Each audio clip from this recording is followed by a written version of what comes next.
early morning in the heart of Zulu in South Africa, and these girls are on their way to one of the most important but controversial festivals of the year. Dressed in their traditional Zulu costumes, they'll take part in an ancient custom once forgotten. They've arrived for a virginity test.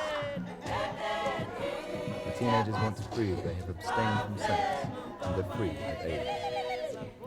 Every successful examination is greeted with cheers, and the girls receive a certificate. They have to pay 5 rands, around 50 cents. That is right.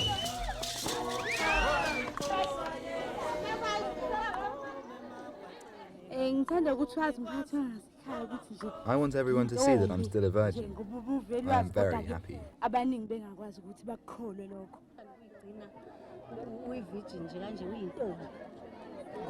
Because of the threat of AIDS, I avoid sex.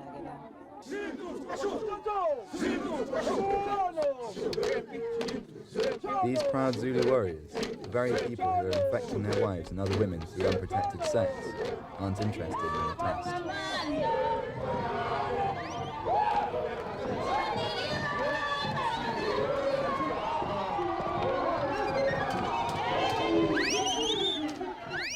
You see, it's not easy to teach them this condom custom. They don't know it. But this way, because it's their culture, we hope this, end of the day, it will grow.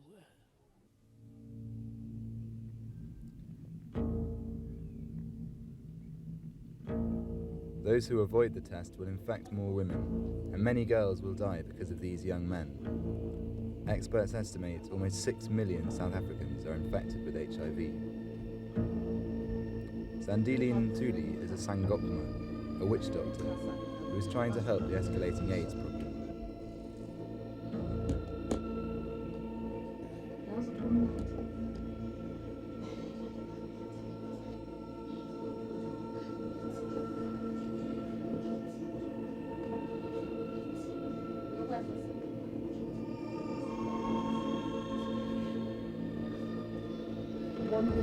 This young man has been bedridden for months.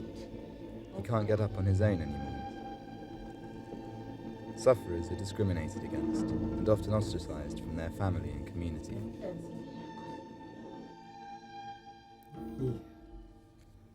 This 28-year-old avoids the word AIDS. He doesn't really know what has made him sick.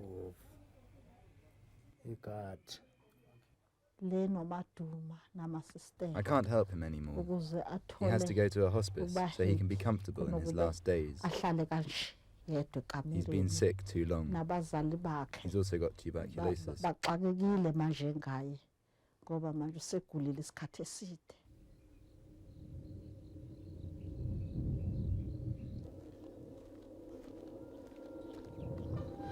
Mrs. Ntuli cares for 12 patients in various stages of AIDS.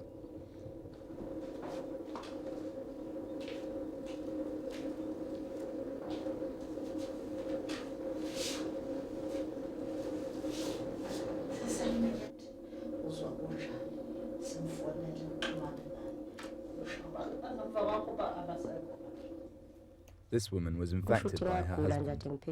He died a few months ago. Now she doesn't know what to do.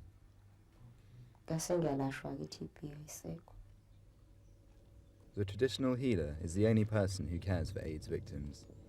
Here, hardly anyone knows how to help those with HIV.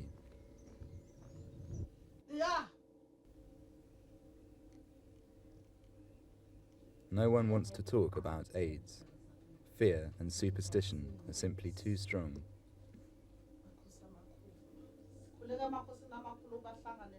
The magic healer calls to the spirit of the ancestors to heal this 41-year-old patient.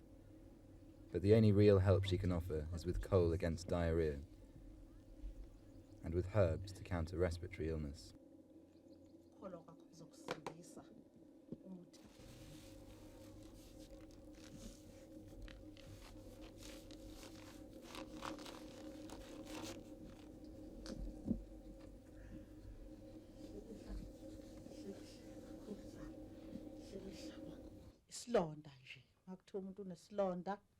I advise the women not to have unprotected sex, but they can't stand up against the men.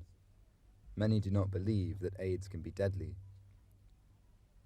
In our culture, one simply does not speak about sex.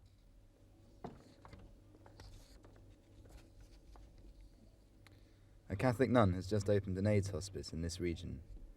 Here, AIDS patients can wait in peace to die. The sisters don't expect any help from the government, despite figures from the UN stating that in some areas of KwaZulu-Natal, a quarter of the population is infected.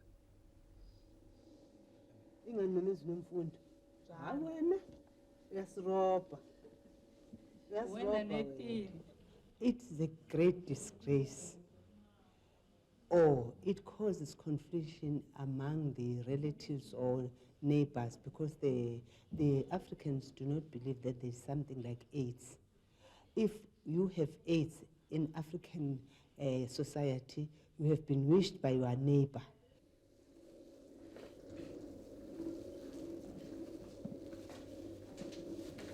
The neighbours want nothing to do with Tofane Madlala and her brother. Their parents died of AIDS inside a year.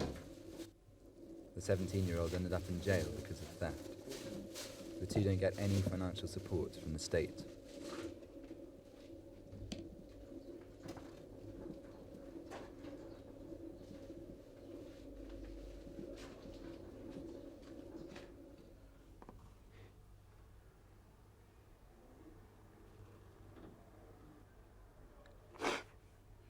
We can't afford corn flour or electricity.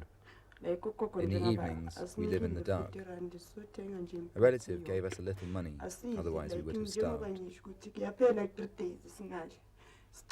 Sometimes we eat virtually nothing for 3 or 4 days.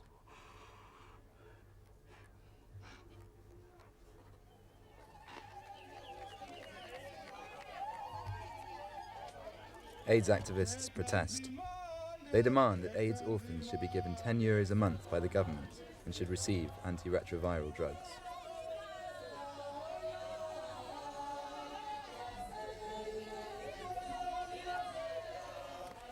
In 2001, 39 international companies sued the South African government.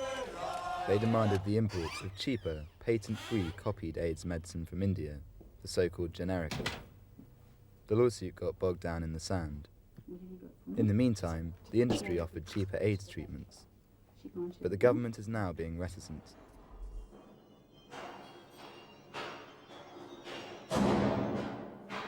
The problem appears to be one of accepting that there is in fact any medical benefit to use HIV drugs at all in the first instance. We can't even begin a discussion on what price should be or how we can help administer these drugs if the government is still questioning the toxicity of the drugs, the overall benefits, and whether in fact there is a link between HIV/AIDS. That is a fundamental problem. Struggle for access.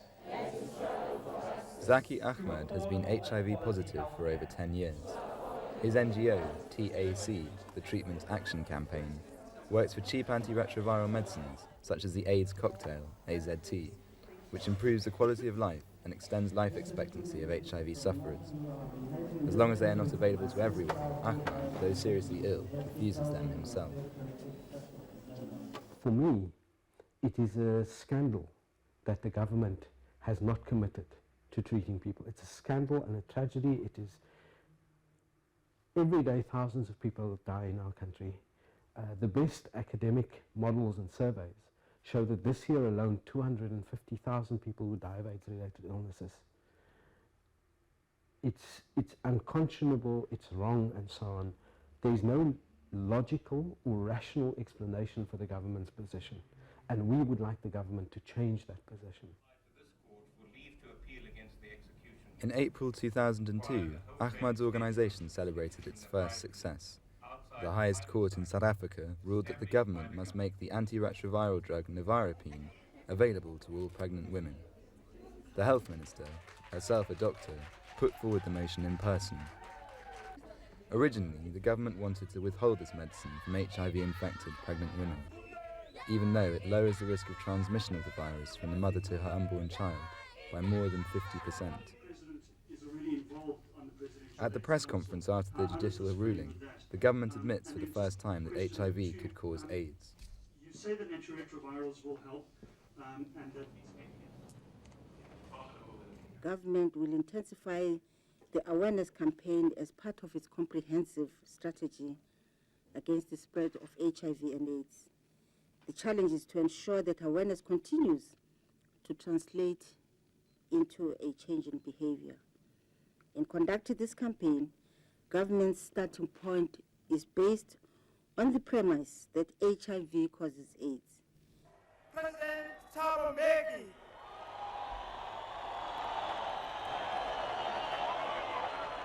South African President Thabo Mbeki isn't quite so keen to make such a statement. Mbeki lost a lot of international credibility because of his ambiguous expressions about AIDS. According to epidemiologists, the illness will cost some 7 million lives in South Africa by 2010.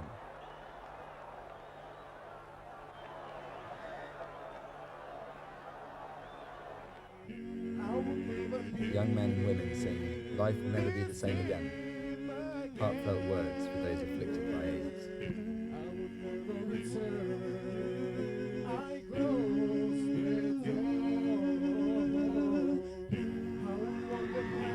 They are singing in honour of the former presidents Nelson Mandela and Bill Clinton, and to bolster the fight against AIDS.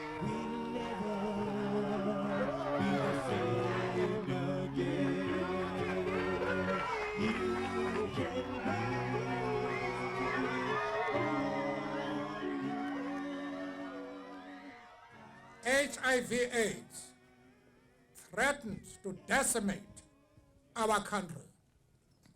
Already more than 5 million South Africans are HIV positive, and without a dramatic intervention, this number is projected to at least double the next 8 to 10 years. I believe confidently that this is so-called thin end of the word, and that it is literally only a matter of time before antiretrovirals are also available throughout the public health system. That has to be our goal. The words of the former president are in direct contrast to those of his successor. The government is not interested in making cheap antiretroviral medicines available to HIV and AIDS patients. Médecins Sans Frontières are left to set up health centres, like this one in the township of Kayalecha, where women can not only be tested for HIV, but also treated with the so-called AIDS cocktail.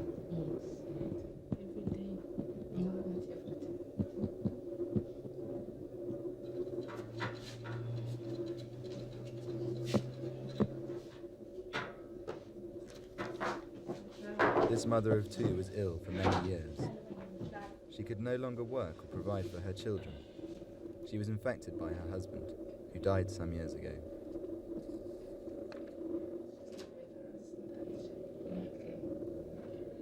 I can't walk, and I've got a stomach, and I've got a pain here at the back, down to here. So I'm coming here to the clinic. So after I'm coming here, I feel better now. And all because of these tablets, the AIDS cocktail.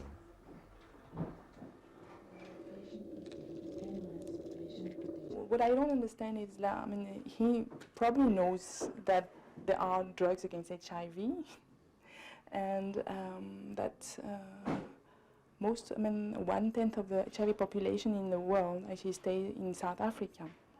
And the people who are sick from HIV, they are between 20 and 35 years of age. So it's the economically active range of the population. And he's an economist. I don't understand why he doesn't understand this thing. And it has been publicized for years that these tablets for HIV, they work well. They've got side effects, but they work mostly at the beginning of the treatment, but they work well. Against the will of the government, Médecins Sans Frontières began in spring 2001 to treat 300 patients, and their work has been taken up by more and more firms throughout South Africa. The first company to take this up is Anglo Gold. Over the next 3 years, antiretroviral medicine will be given to 820 industrial mining workers.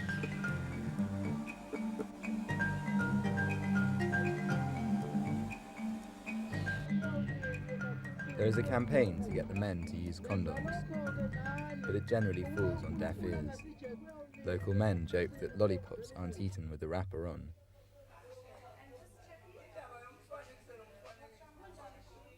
Few come for an AIDS test of their own free will. There is still fear of the stigma. Anglo Gold, however, has different concerns. We know that people must go home. They're progressively getting better on their treatment, and their spouse is progressively deteriorating because she does not have access to treatment. And of course there will be drug sharing, which then raises the concerns around developing drug resistance and ineffective treatment for even our own employee. You know what my response is to that? For 2 years, that has been one of the big major ethical issues that has stopped us from providing antiretrovirals to our own employees. And in the meantime, we constantly have employees dying. How South Africa can escape from this vicious circle is unclear. The majority of AIDS victims are black.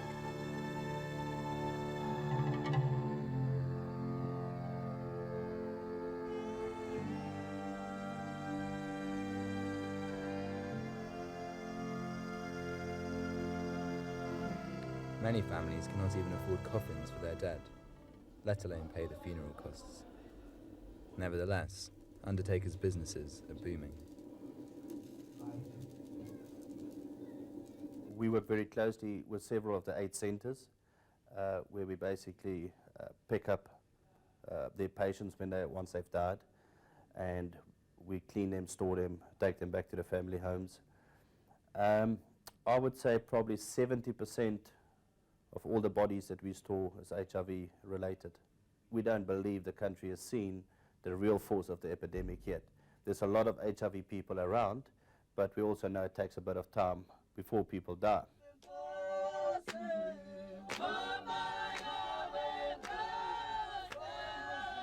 In the South African tradition, funerals have always taken high importance.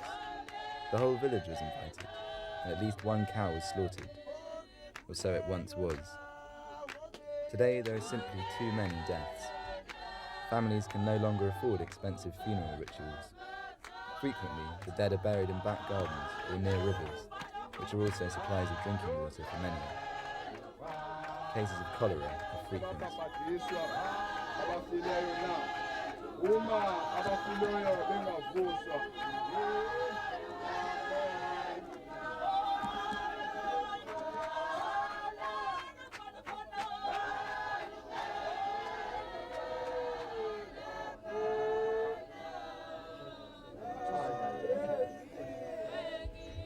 Medical supplies in rural areas leave a lot to be desired.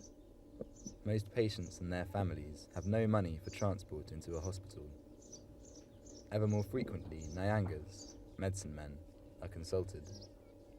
Their medicines commonly consist of herbs, dried chameleons, and snakes.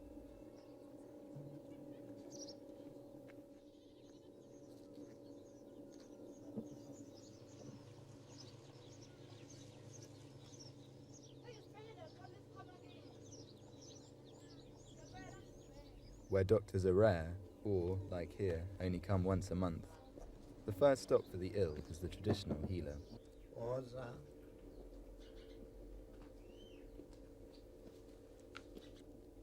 First, the 75-year-old lights the sweet grass for the cleansing ceremony. The smoke is caught in a bag.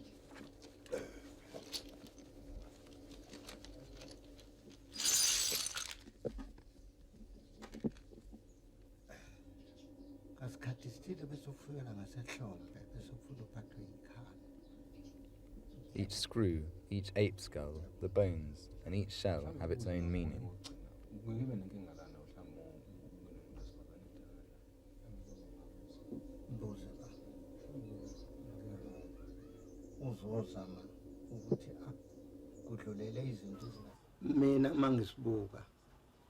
I am already so old. About AIDS, I do not know much. The boys have neglected their traditions. I can heal many diseases, but it would be better if the young men abstained. Once you go to young, I hear problems most of the time they heal people. Some of the people, they go to doctors, they go to hospital, but firstly, or at last, they go to Nyangas. Why? Because they believe in Nyangas, they are real. They've got the real medicines, not like medicine at the hospital. They have been mixed.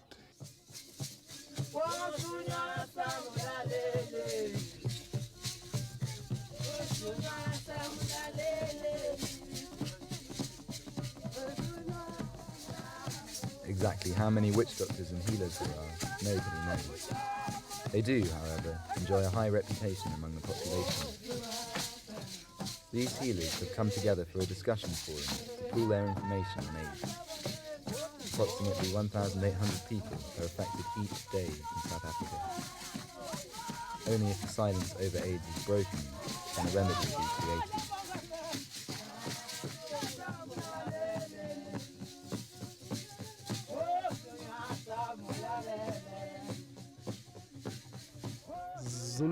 Zulu. So they used to deny that they can maybe being affected with HIV. They believe on that their wives are not going to get infected of HIV/AIDS, of which they do, because they go to seek for the work. At the end of the day, they do propose maybe so many different ladies, and they come back to their families with HIV positive. Play soccer games and we can make An Austrian has come up with a good idea for educating the population in remote areas.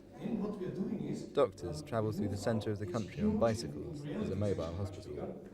Using a huge screen on a lorry, they encourage discussion and AIDS awareness. Self-sufficient, which means we have a generator. We have if you see here a satellite. Sie können sich nicht vorstellen, wie die afrikanischen Politiker, wie denen die Knie schlottern. Ganz offen gesagt, bezüglich dieser Infektionsraten. Denn hier wird ein Riesenproblem kommen von der Arbeitslosigkeit, von der Kriminalitätsrate, die ja ohnehin schon erschreckend hoch ist hier in südlichen Afrika.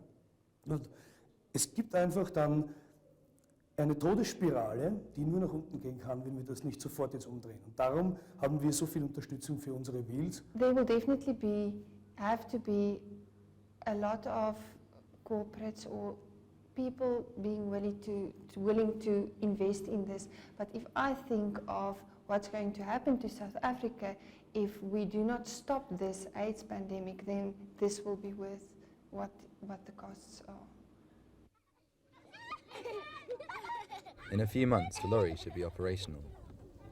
In the Topsy Foundation, 2,000 children will soon have to find a new home. These are children who are infected by AIDS or who have lost their parents. Up till now, the money has come from overseas sponsors, but it won't last much longer.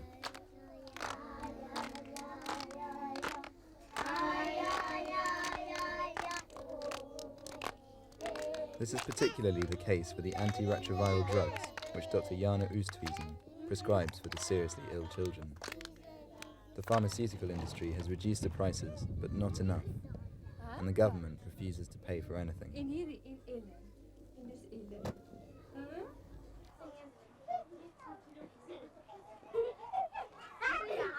This boy looks healthy because of antiretroviral drugs. That's why I believe that we should give all children, all adults, antiretrovirals as many as we can. He was sick, his CD4 count was very, very low. And if you look at how he's playing now, together with the children, he looks like a normal child. He looks as if there's nothing wrong, and in a way there is nothing wrong with him. He's on medication to keep him healthy as he is now. He would not have been alive today if it was not for that I'm sure of.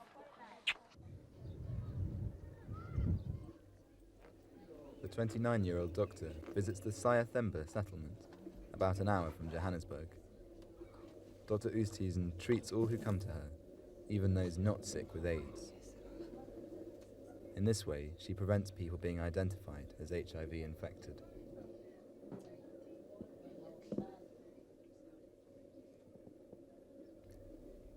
This woman has tuberculosis, which is a common side effect of HIV infection. 6 family members share this hut. They have probably all been infected already.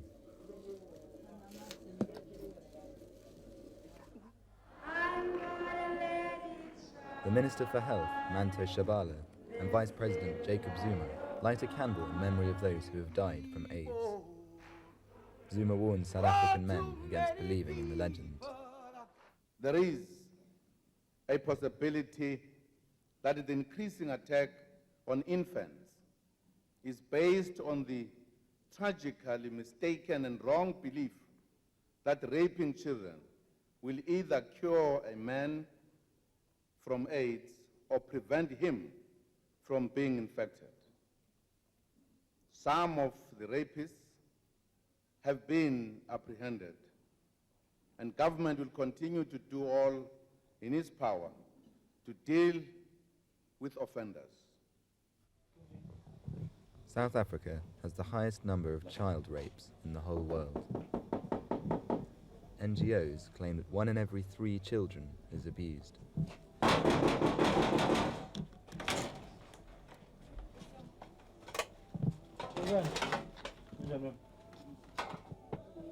The police have been searching for this rapist for 2 years.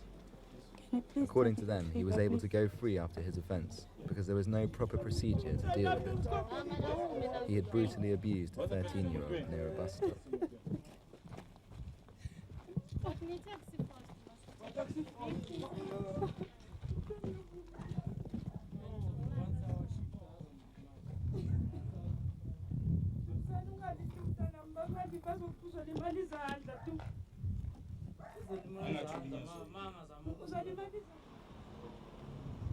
Those infected with HIV often believe that their blood will be cleansed if they sleep with virgins or even with young children.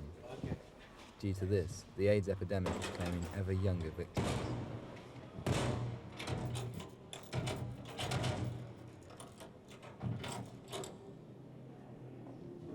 I think a case that personally will always stay with me is the 5-month-old baby that was raped. And I think purely for the matter of it was fine until I saw the baby and I saw how small she actually is. And I just had this terrible visions of somebody trying to have sex with such a small little baby. I'm going to sit here. There's waiting outside. Daddy was here talking to me. Devon put his bullet inside there. Shoshada, where? Inside where? What do you call that? Bullet. He put the bullet where? Inside the cuckoo. Inside the cuckoo. He put the bullet inside the cuckoo. Over 3,000 victims of rape are treated in the Teddy Bear Clinic in Johannesburg. In order to prepare the children for the court proceedings, they take part in role plays at the clinic. Locking up grandma. How do you plead, Mr. Wolf? Not guilty. Guilty? To tell the truth. To tell the truth. However, what is acted out here is in fact the tragic reality. According to the statistics, a rape is committed almost every 30 seconds. See, this is the letter that my mom wrote for me. Yeah. These are the photographs of me and my mom. Muppet Kami is a new member of the beloved children's program Sesame Street. She is HIV positive and has lost her mother to AIDS. Through this character, children learn to accept those who are infected and how to deal with such people. I feel sad because her mother died of AIDS. It's not good to live without your mother. Well, I feel very bad about it because even though those people who are living with HIV, they're infected, like still we have to love them and be there for them and comfort them. The little ones in the Sithabila Children's Home have had sad experiences. Out of the 59 children, a handful are infected and many have been sexually abused.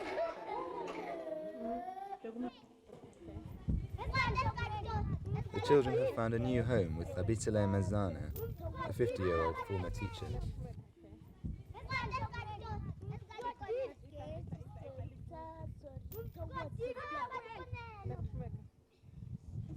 More than 3/4 of our children have been abused, either within the families, within the community where they lived. They've been abused sexually, emotionally, physically, and otherwise, and psychologically.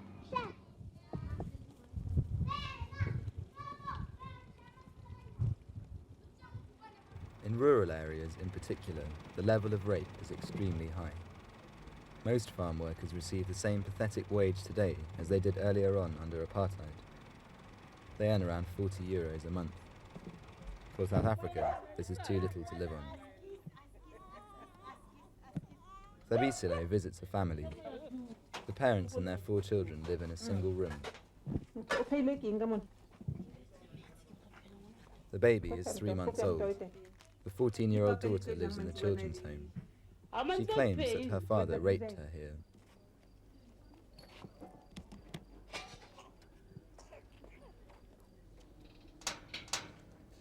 Without the NGOs which offer the children a home, the situation in South Africa would be even worse.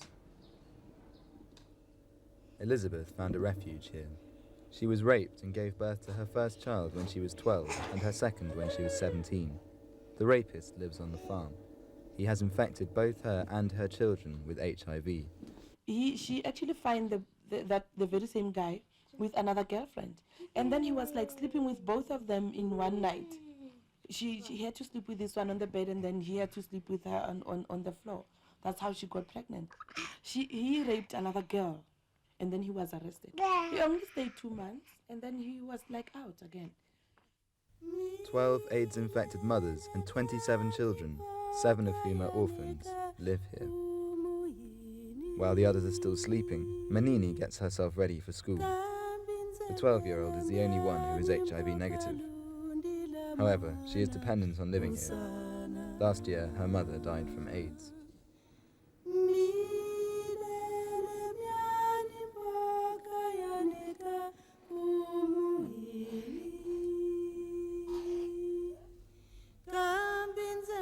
Ishmael and Feroza are HIV positive.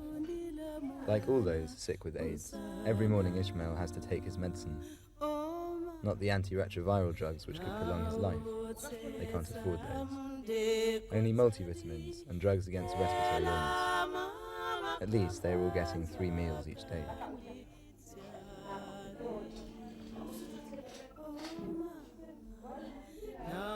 Nkosi, after whom the home is named, died last year, aged 12. As an AIDS activist, he made headlines. Because he used to always inspire me, and sometimes like he'll come when I'm very sick and sit next to me and tell me about having hope and everything. Kosi, oh, rest in peace, Kosi, oh, rest in peace, Kosi, oh, rest in peace. That was the parting song for Nkosi at his burial.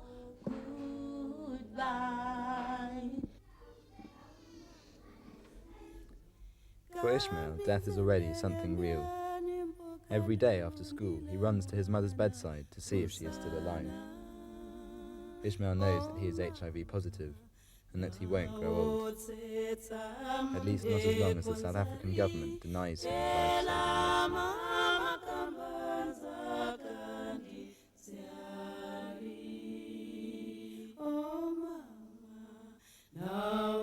life-saving